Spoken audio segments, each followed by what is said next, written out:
kan tergambarkan sama orang tuh kan penulis itu harus mungkin ada pendidikannya. Iya.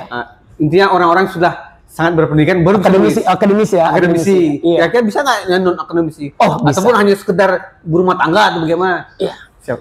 Jadi di dalam e-book ini, dalam buku digital ini, buku ini kan ada dua. Ya. Ada buku akademik, ada buku non-akademik. Oke, non-akademik. Nah, kalau buku akademik tentu sesuai dengan profesi dan keilmuannya. Ya, karena itu yang akan ditransferkan ilmu itu kepada generasi. Nah, tetapi kalau buku non-akademik ya, ditulisnya ya, itu tidak perlu dia harus seorang sarjana dan segala macam, tidak perlu seorang ibu rumah tangga tamat SMP SD boleh. Yang penting orang yang menulis itu konsep yang pertamanya adalah orang yang berilmu. Nah, disiplin ilmu itu macam-macam. Nah, jangan kita berpikir disiplin ilmu itu hanya kedokteran saja. Tidak. Semua orang bisa jadi penulis, saatnya tulisan Anda bisa jadi uang. Terus bagaimana itu konsepnya? Kan begitu.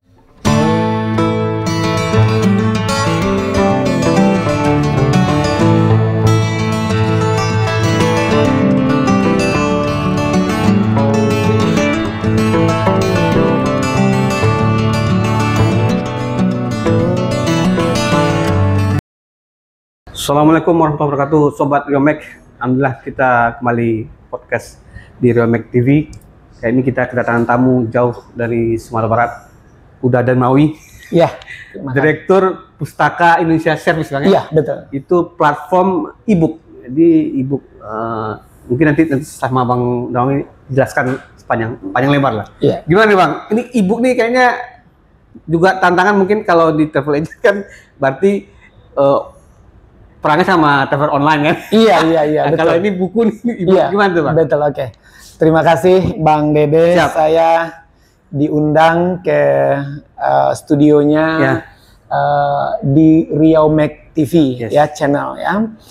Saya menyapa dulu sahabat pemirsa dan warganet dimanapun berada. Assalamualaikum warahmatullahi wabarakatuh dan selamat pagi. Saya doakan kita semua berada dalam keadaan sehat walafiat dan selalu sukses di dalam beraktivitas. Baik Bang Dede. Ya.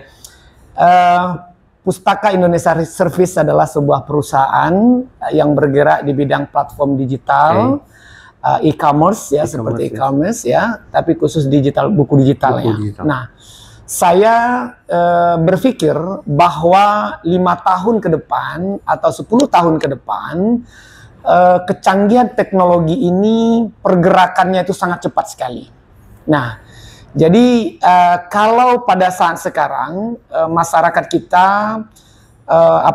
apalagi ini Gen Z ya, masyarakat Gen Z kita ini mereka itu handphone atau teknologi sudah sarapan pagi, makan siang dan makan malam buat mereka. Bahkan itu teman tidur. Nah, jadi saya melihat sebuah masa depan bahwa akan beralihnya antara buku konvensional, ya kan, buku cetak menjadi kepada buku digital. Nah, saya di Sumatera Barat atau khususnya di Sumatera, mohon maaf ya, satu-satunya yang memiliki platform e-book digital yang bernama Pustaka Indonesia Service. Saya sudah melihat untuk 10 tahun, 20 tahun yang akan datang. Nah, bagaimana dahsyatnya bisnis buku digital itu? Saya mencontohkan seorang penulis ketika dia menulis sebuah buku, ya, kemudian setelah bukunya dia ditulis atau diedit, kemudian dia akan datang ke salah satu percetakan. Nah, pihak percetakan pertama sekali akan menghitung profit apa yang dia dapat dari buku ini jika seandainya dijual. Pertama, profitnya, laris atau tidak buku ini. Itu satu. Dan yang kedua, secara ekonomik akan dihitung, ini buku ini biaya kosnya berapa untuk biaya percetakan, biaya transportasi untuk pendistribusiannya berapa, kemudian toko-toko mana saja yang mau menjualkan buku ini. Nah, kemudian harga buku ini akan berbayar mahal ketika sudah berada di toko-toko buku atau di Gramedia. Mungkin untuk 100 halaman buku ya, itu akan bisa punya nilai jual sekitar 200.000 sampai 250.000. Itulah mahalnya biaya kos percetakan. Nah, semakin waktu semakin hari ya, bahan baku kertas ya itu akan semakin sulit didapatkan, akan semakin mahal harganya. Nah, oleh karena itu saya berpikir bagaimana buku itu dijadikan sebagai buku digital. Nah, kalau buku digital konsepnya ya, seorang penulis ya ketika dia menulis buku sudah selesai, kemudian dikasihnya kepada kami sebagai toko buku, kemudian langsung kita masukkan ke dalam toko buku kita yang berbentuk digital. Nah, kita tidak melihat itu nilai-nilai hitungan ekonomis yang lebih mendasar seperti buku percetakan, karena kita tidak mengeluarkan kos. Kita tidak ada keluar kos. Artinya 100 lembar, 200 lembar, 10 lembar, 50 lembar kita tidak lihat. Nah, tetapi yang kita lihat ketika buku digital tadi itu yang kita compare ya, kita compare dari buku konvensional harga 200.000, kalau buku digital itu harganya 10.000 atau 15.000 sama 20.000. Jadi sangat murah sekali harga buku itu. Kemudian ketika buku tadi kita jual dengan harga murah, jangkauan promosinya tuh dunia. Jadi ketika misalnya nih Abang Dede, seorang penulis menulis buku mengenai tentang keindahan pariwisata Riau, kemudian kita jualkan di toko buku kita, itu yang pembelinya bisa teman di Surabaya, pembelinya bisa teman kita di Papua, pembelinya bisa teman kita di India, karena jangkauan marketingnya itu sangat luas sekali. Kemudian buku tadi dibeli orang 1 juta orang, bukunya nggak pernah habis. Tapi kalau buku konvensional dicetak 100 lembar atau 100 eksemplar, maaf 100 eksemplar, ketika sudah habis itu dicetak baru lagi, dicetak ulang lagi, kan begitu kan. Nah, inilah kelebihannya buku digital dibanding dengan buku konvensional. Kemudian saya mau mengajak Bang Dede dengan keluarga, Bang Dede dengan teman-teman, bagaimana kita semua bisa jadi penulis. Nah, apa? Orang penulis itu adalah orang pinter. Bentar Bang, kan tergambarkan sama orang itu kan penulis itu harus mungkin ada pendidikannya. Intinya orang-orang sudah sangat berpendidikan, baru akademis ya. Kira-kira bisa nggak non akademisi? Bisa. Ataupun hanya sekedar berumah tangga atau bagaimana? Siap. Jadi di dalam e-book ini, dalam buku digital ini, buku ini kan ada 2. Ada buku akademik, ada buku non akademik. Nah, kalau buku akademik tentu sesuai dengan profesi dan keilmuannya. Ya, karena itu yang akan ditransferkan ilmu itu kepada generasi. Nah, tetapi kalau buku non akademik ya ditulisnya ya itu tidak perlu dia harus seorang sarjana dan segala macam, tidak perlu seorang ibu rumah tangga tamat SMP SD boleh. Yang penting orang yang menulis itu konsep yang pertamanya adalah orang yang berilmu. Nah, disiplin ilmu itu macam-macam. Nah, jangan kita berpikir disiplin ilmu itu hanya kedokteran saja, tidak. Atau arsitektur saja, tidak, ya. Nah, jadi disiplin ilmu itu berbagai macam-macam. Contohnya, bagaimana cara membuat rendang, ada disiplin ilmunya. Bagaimana cara membuat bubur kampiun, ada disiplin ilmunya. Bagaimana cara berumah tangga yang baik, ada disiplin ilmunya. Bagaimana contohnya membina rumah tangga yang sakinah, mawadah, warahmah, ini kan berdasarkan pengalaman dan ilmu di lapangan. Dia bisa menulis buku itu. Nah, jadi semua orang, saya punya konsep dengan buku digital, semua orang bisa penulis, jadi penulis, saatnya tulisan Anda menjadikan uang. Nah, itu konsep yang pertama. Semua orang bisa jadi penulis, saatnya tulisan Anda bisa jadi uang. Terus bagaimana itu konsepnya? Kan begitu. Nah, saya mengajak kepada seluruh lapisan masyarakat di Indonesia untuk mau menulis. Apa itu manfaat kita seorang penulis? Pertama sekali adalah, bila kita menulis, kita adalah mencurahkan segala ilmu pengetahuan dan ilmu pemikiran termasuk pengalaman kita. Di mana pemikiran, ide, gagasan kita yang cerdas itu adalah sebagai ilmu yang bermanfaat bagi orang yang membaca buku kita, yang membaca tulisan kita. Nah, inilah yang akan mengalir pahalanya nanti kepada kita sesuai dengan ajaran agama Islam.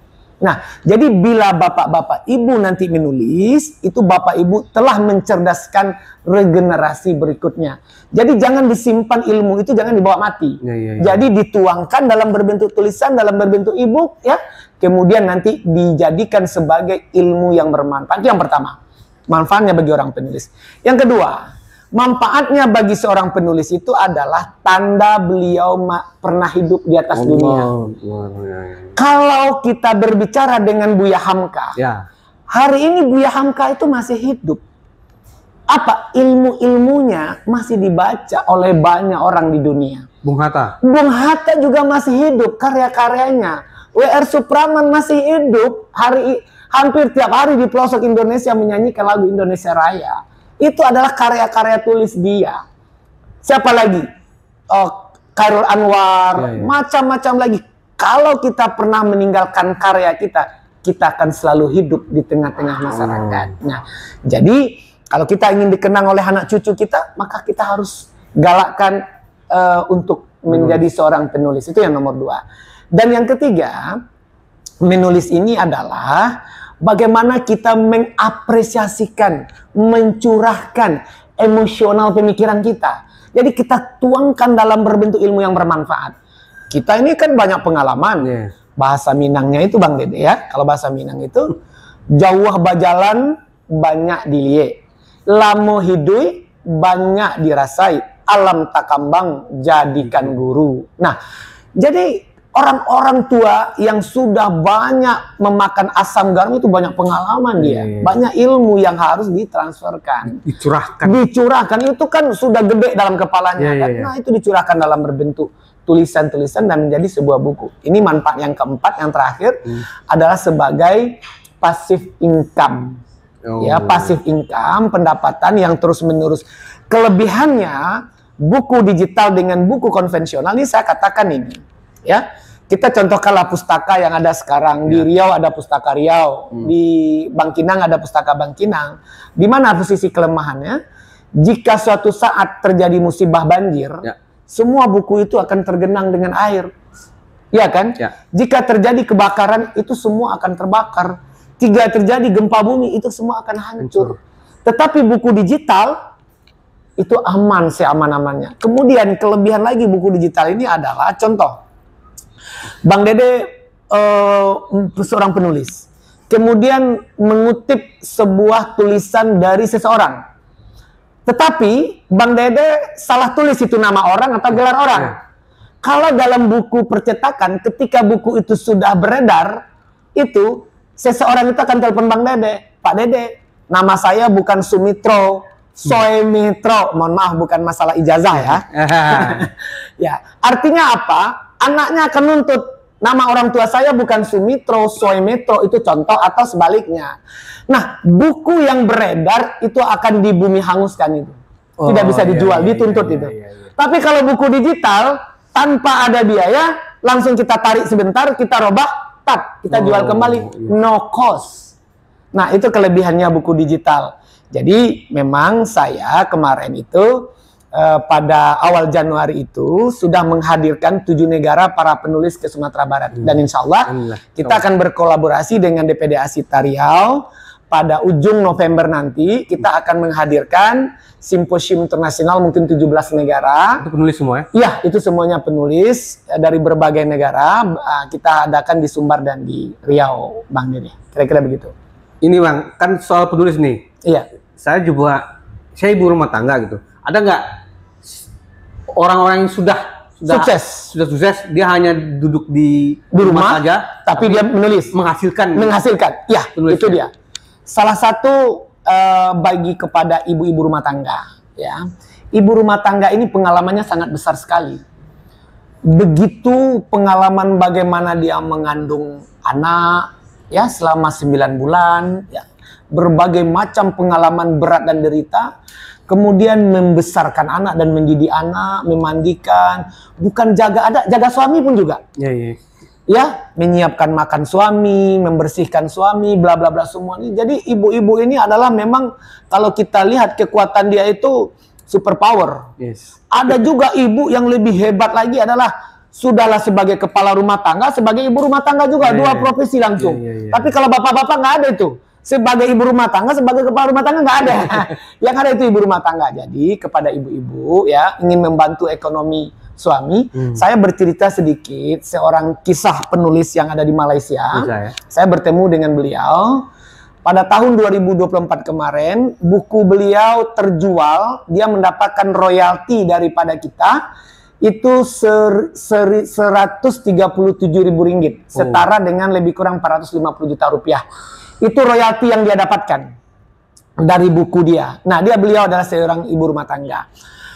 Bagaimana dia bisa mendapatkan penjualan buku dia yang selaris itu, apa sih bukunya? Ya. Tentang apa? Itu dia mempunyai anak disabilitas, ya. Dia menulis buku bagaimana cara merawat dan mendidik anak disabilitas. Itu yang dia tulis bukunya. Itu adalah pengalaman dia. Pengalaman dia. Kemudian harga bukunya nggak mahal, murah sekali, mungkin 10 ringgit ya. Nah, jadi yang membeli bukunya yang 10 ringgit itu adalah 10.000 orang lebih juga. Istilahnya ribuan orang yang membeli bukunya dengan harga murah itu ya. Nah, jadi kita nggak bayangkan ya, 450 juta dia menghasilkan dalam 1 tahun ya buku dia. Terus apalagi buku yang dia tulis itu adalah resep-resep memasak. Nah, jadi ada 10 resep yang disukai oleh suami. Nah, masakan kan gitu ya. Katakanlah resep rendang, kemudian resep tom yum, resep nasi goreng kampung ya, resep roti canai dan segala macam, dijual bukunya 3 ringgit. Dijual bukunya 3 ringgit. Nah, oleh karena itu, karena 3 ringgit kan mudah untuk membelinya orang kan. Jadi banyak orang yang membelinya, larislah bukunya. Jadi tidak tertutup kemungkinan ya. Masyarakat kita, ibu-ibu kita yang ada di sini, ya ayolah kita menulis di rumah.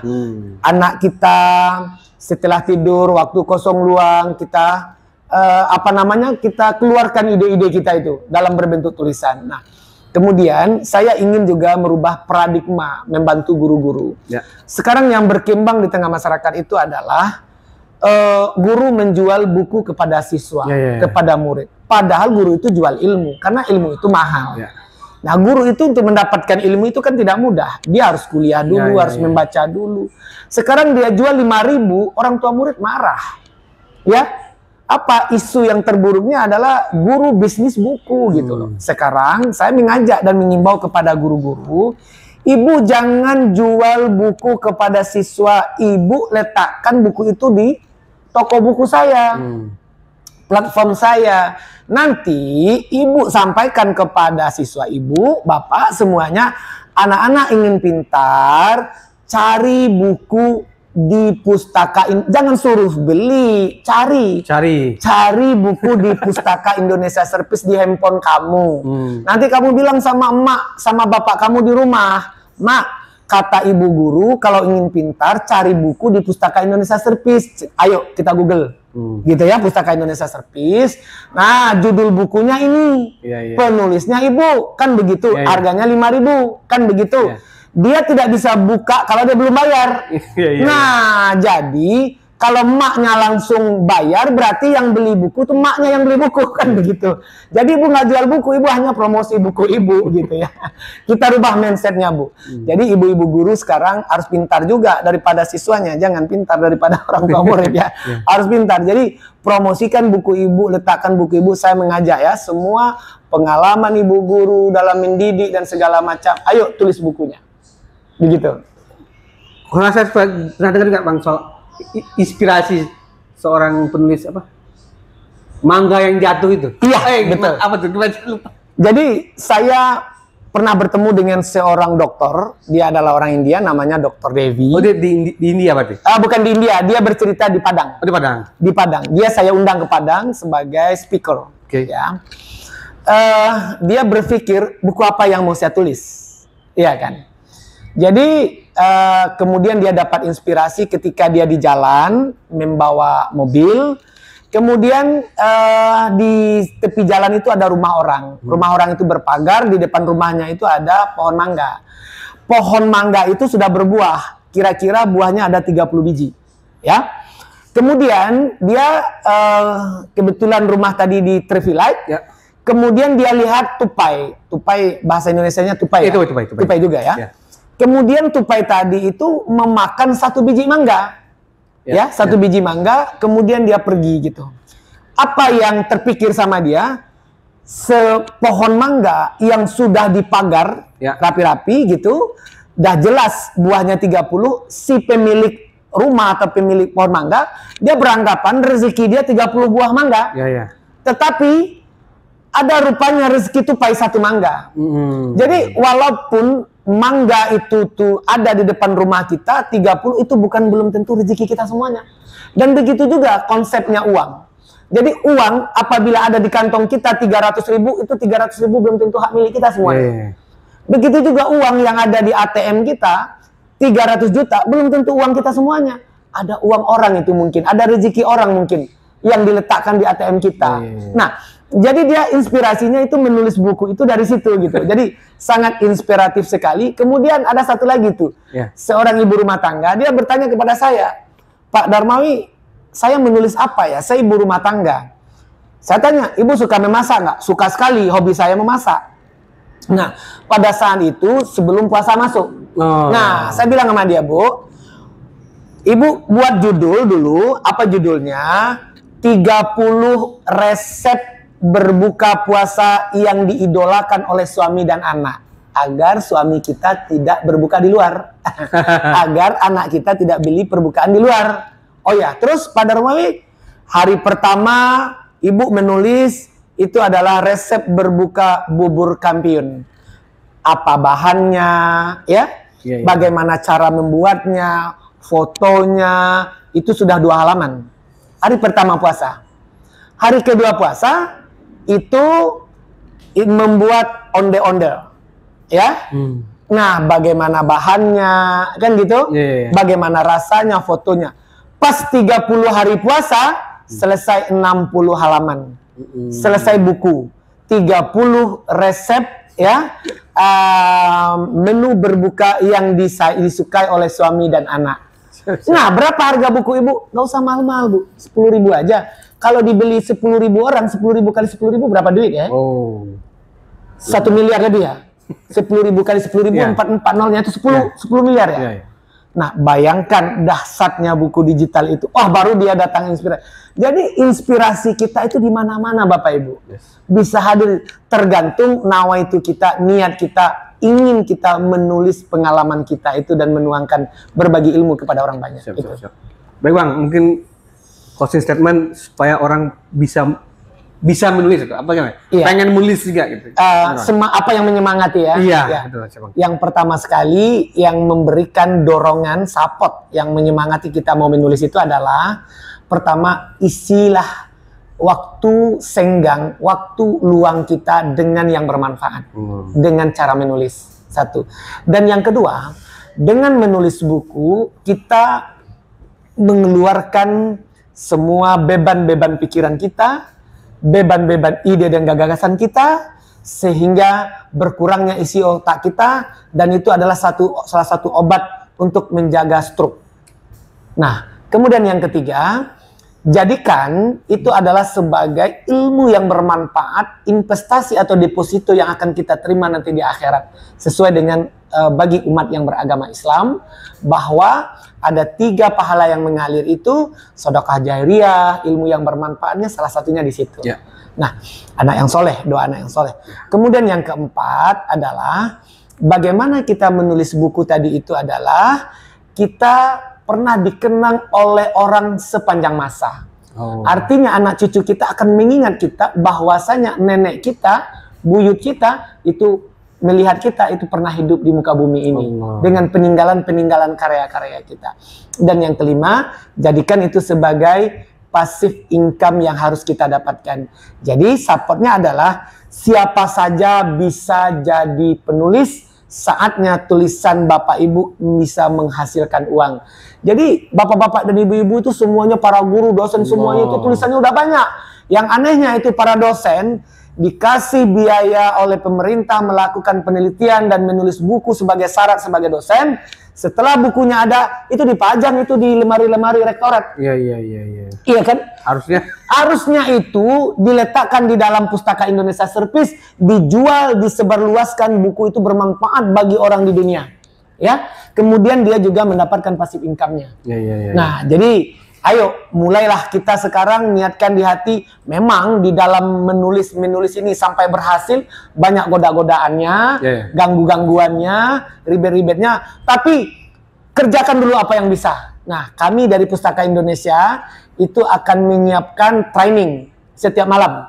Nah, jadi bagaimana menyemangati, bagaimana cara menulis ya, mengedit dan segala macam, membuat covernya dan segala macam, itu kita bantu untuk menyemangati para penulis ini agar dia tetap berkarya. Jika buku ibu sudah lahir satu buku ya, oh bangganya minta ampun itu. Senang sekali buku saya sudah ada, itu dikirim ke sama teman-teman itu kan.